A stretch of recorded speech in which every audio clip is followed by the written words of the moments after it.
I was seeing patients in the morning, 5, 6 o'clock in the morning, running to the hospital to do a 10-hour day, coming back doing another 3 or 4 patients. The hospital wasn't paying me that much, but it was that, security blanket. Both jobs were keeping me at a set income. If I left one of them, how quickly could I increase on my own?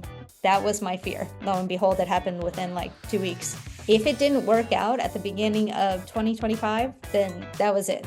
I'm gonna be done with trying to start my own practice. I would still probably be there if I didn't meet Paul Gough's group and them pushing me. So knee pain, I've done a foot and ankle one, and a running workshop. About 7, 8 people show up at the workshop.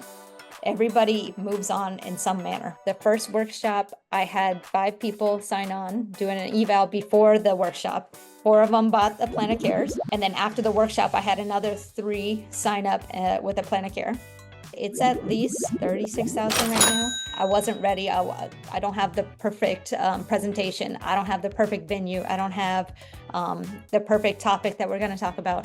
And I think that's initially what stopped me a lot of times from doing the workshop. Just do it before you're ready.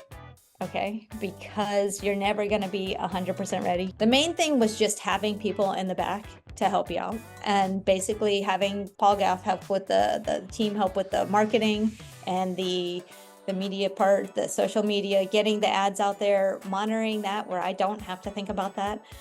It is a huge relief. I don't have to think about how many leads are coming in because they're much more consistent now. So I have weekends off. I can go on vacation. If I don't want to work in the afternoons on Fridays, which I don't. It's more freedom and I'm in control of it. Definitely wish I had done it sooner.